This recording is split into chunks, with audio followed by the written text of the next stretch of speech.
চাপ সৃষ্টি করে বাংলাদেশকে ভারতের মাটিতে খেলতে বাধ্য করা যাবে না বলে জানিয়েছেন যুব ক্রীড়া উপদেষ্টা আসিফ নজরুল।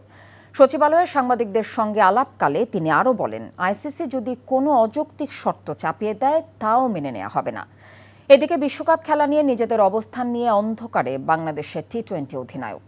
মমিনুর রিপনের রিপোর্ট। টি-20 বিশ্বকাপে বাংলাদেশের অংশগ্রহণ নিয়ে অনিশ্চয়তা কাটেনি। ভেন্যু পরিবর্তনের জটিলতা সমাধানে ইতিবাচক কোনো সাড়া দিতে পারছে না আইসিসি। অন্যদিকে নিরাপত্তার শঙ্কায় ভারতের মাটিতে না খেলতে অনড় বাংলাদেশ। কোনো অযৌক্তিক শর্ত কিংবা চাপ প্রয়োগে এই সিদ্ধান্ত পরিবর্তন করা যাবে না বলে জানান ক্রীড়া উপদেষ্টা। ভারতীয় বোর্ডের কাছে মাথা নত করে আমাদের উপর চাপ সৃষ্টি করে অযৌক্তিক কোনো শর্ত চাপায় দেয়, আমরা সেই অযৌক্তিক শর্ত মানব না। এর আগে এমন উদাহরণ আছে, পাকিস্তানে ভারত খেলতে যাবে না বলেছে, আইসিসি ভেন্যু চেঞ্জ করেছে। আমরা অত্যন্ত লজিক্যাল কারণে ভেন্যু চেঞ্জের কথা বলেছি।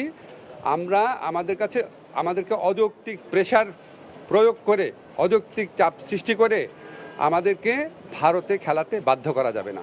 প্রতিযোগিতা শুরুর 2 সপ্তাহ আগে টি-20 অধিনায়ক লিটন দাসও জানেন না কি হতে যাচ্ছে তাদের টি-20 বিশ্বকাপের ভবিষ্যৎ।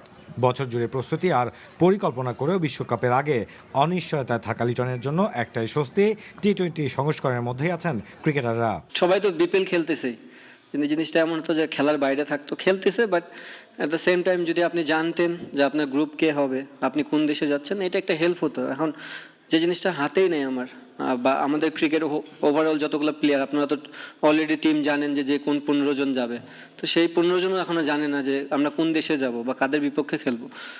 আমার জায়গা থেকে আমি যেমন আনসার্টেন, সবাই আনসার্টেন। আমার মনে হয় পুরো বাংলাদেশই আনসার্টেন এই মুহূর্তে। বিশ্বকাপ খেলা নিয়ে শঙ্কা থাকলেও প্রস্তুতির জন্য এখনও সময় আছে বলে মনে করেন লিটন। Mominur Ripon, NTV news, Dhaka.